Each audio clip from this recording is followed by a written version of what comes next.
Hello, and welcome to a preview of an upcoming Zelda game. Right after finishing, well, maybe not right after, but sometime after finishing Oracle of Ages and Oracle of Seasons. And again, thinking about it, makes Zelda game order sense since this was the next game that came after the Oracle games in terms of release. So, yeah.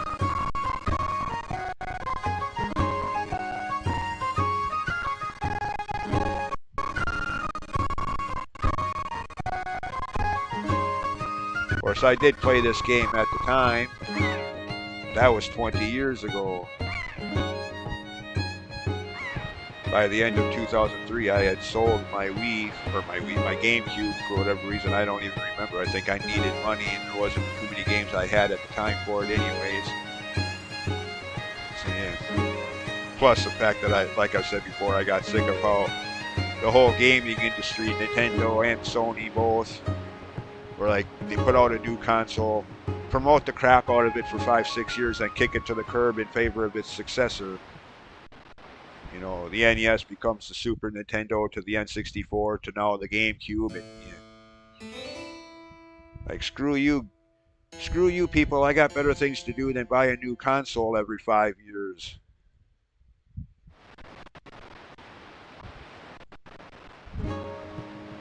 Of course, I look back at that as my stupid, my being a moron. I mean, that's the gaming industry. The Switch ain't gonna last forever. Sooner or later, it's gonna get kicked to the curb as well. So, anyways, another discussion for another time. Yeah, I haven't played this game in over 20 years, and even then only once. So, beyond the intro sequences, I remember very little about it. When I think about it, a couple weeks ago, I did that video about my reasons for recording videos on YouTube like I have been doing versus Twitch streaming live. And this is another example of why I'm glad I'm doing it this way. Because when you're streaming games live, the chat, and I give the chat credit, they're not necessarily trying to be assholes, they just can't help talking about the games they like. And sometimes they see you stuck in some spot in the game. Hey, you got to do this. But for this kind of playthrough, by the time anybody sees this video or these videos, I'll probably already be on to the couple. I've already figured out that puzzle or whatnot and have moved on in the game since then. So, yeah. No, I'm not ready to go into the backstory yet, man. I suppose actually see how this is going to go gameplay wise. Again, this is not the start of the series yet. Just a quick preview and a test of, well, obviously I need to make a few more tweaks in the settings. Still runs a little sluggishly, still lags a bit. I mean, it's fine for me, but for people watching the videos, that might be an issue.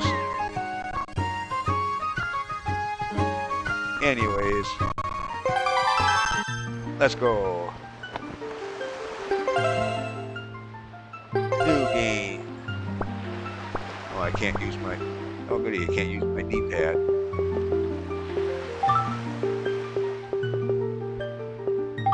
Well, hopefully my analog sticks don't start acting up.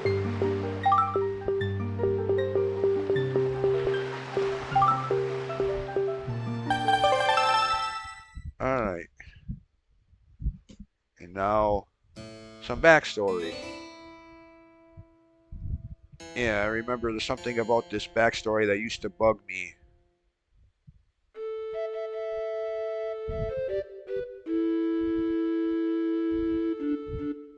Oh yeah, because at the end of Ocarina of Time, spoiler alert, spoiler alert, spoiler alert, Link gets sent back in time 7 years.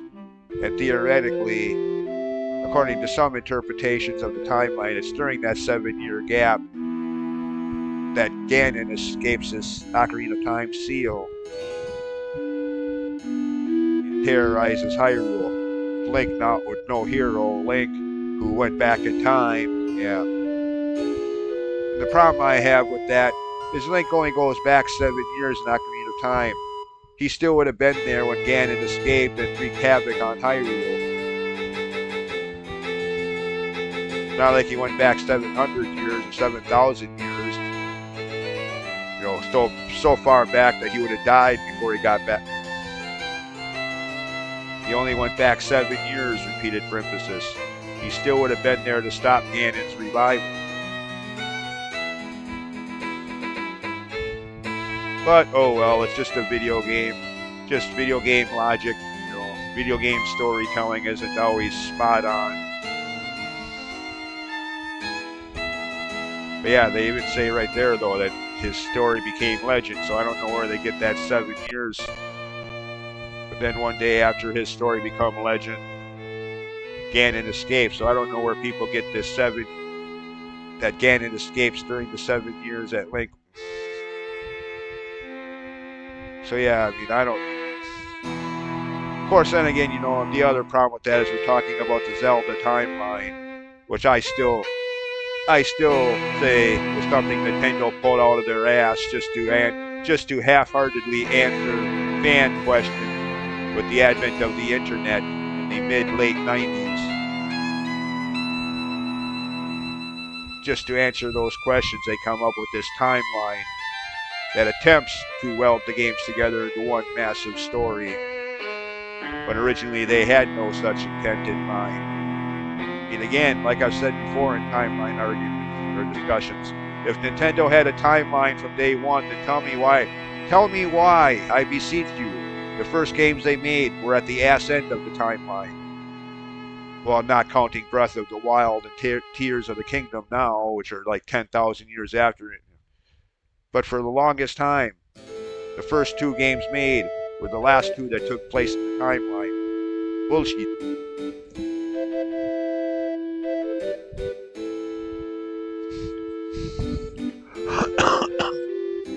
No. The so-called timeline is something Nintendo pulled out of their ass to answer fan questions about how the games fit together, when originally they weren't meant to. Each game was its own legend. Each game was its own story, like Dragon Quest or Final Fantasy. Of course, nowadays, Dragon Quest is trying to do that same thing. Well, actually, no, Dragon Quest always, you know, the first 3 games released were the Erdrick trilogy, 4, 5, and 6 were the Zenithian, so I guess, never mind, Dragon Quest is the exception there. Their games kind of always did somewhat fit together, but, yeah. Final Fantasy, on the other hand, each game could have been its own thing without the name Final Fantasy applied. It was that 2-word name that bound the games together, whereas otherwise Zelda, for the main part, was, I think, that same way. Each game was its own adventure. Anyways, enough about that.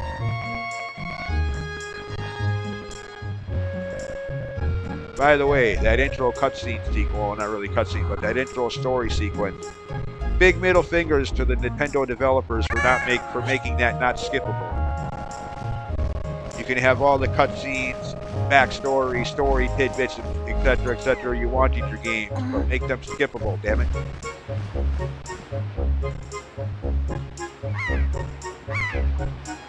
Oh yeah, of course, you trying to sleep.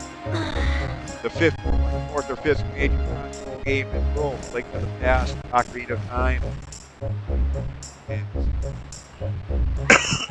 now this game, of course. Actually, scratch that, Majora's Mask. Okay, fine, 3 out of 4 for the major console games, not counting the handheld Link's Awakening and the Oracle games.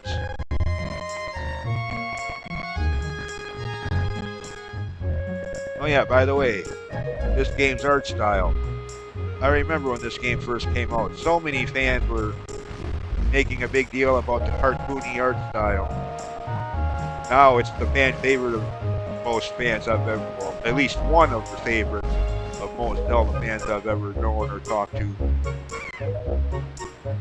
Funny how time changes people's minds, eh? Guess it just took some getting used to. Personally, I think it looks great. I mean, it's a video game. I don't expect video games to look lifelike like you're playing a movie.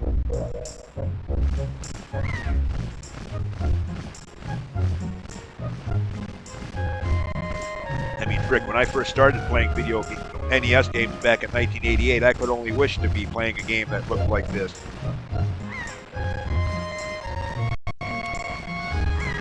Okay. Nope, I can't move with the D-pad. Okay.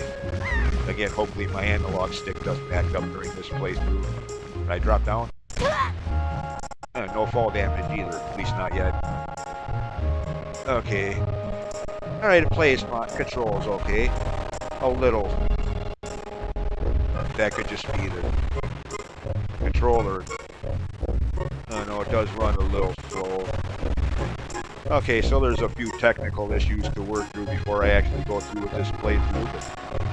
But overall, it seems to be okay. Everybody's favorite speedrunning tactic in Zelda, rolling everywhere. Personally, like I've said in other Zelda playthroughs, when people do that all the time, it gets a little monotonous watching it, at least for me, I don't know. Like, can't you walk like a normal human being?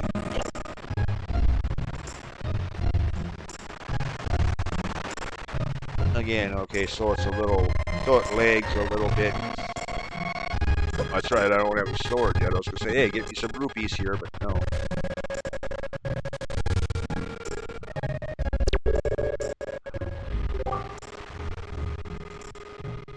Oh, yeah?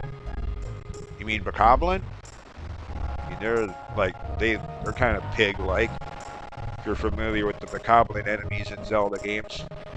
Actually, I think this was the game that introduced that enemy, if I'm remembering. Yeah, because they weren't in any of the games that preceded this one. So yeah, this is the game that introduced the Bokoblin enemy into Zelda.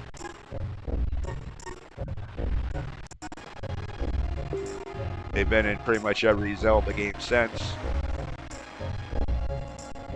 Up to and including Tears of the Kingdom.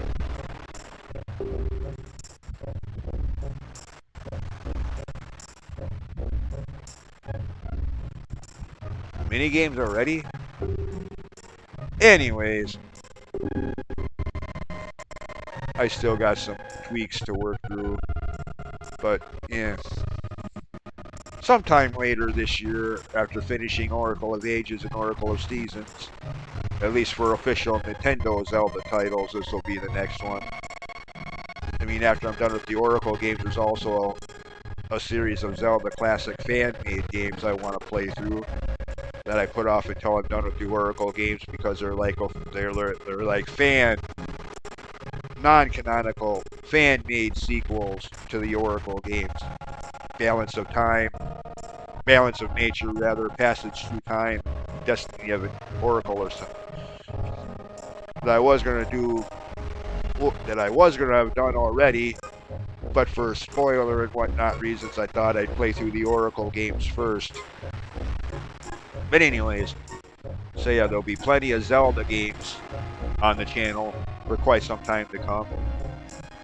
Between the rest of Oracle of Ages, all of Oracle of Seasons, those games, and this one.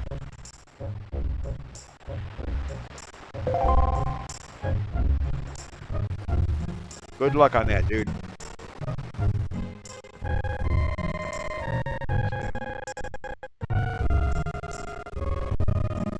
Dang it, now I'm looking forward to playing this game again.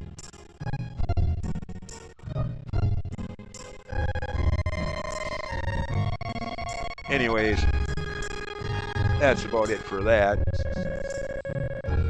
Of course. By the way, just to clarify, in case I didn't make the point clear enough, like I said, for this game, I'm kind of glad I do these playthroughs this way. So if I record the video several days, if not weeks ahead before they're ever uploaded, then I record the next one. So by the time I actually upload these videos, I'm probably already like 4 or 5 videos ahead, which makes the possibility of anyone spoiling anything well, not entirely impossible, but more unlikely than it would be on a live Twitch stream. And again, reason for the clarification is I'm not trying to say people that intentionally be jerks and intentionally spoil the game, but in their, in their good-hearted, honest, friendly attempt to help out, yes, in all truly well-meaning, still end up with the same result. So, yeah.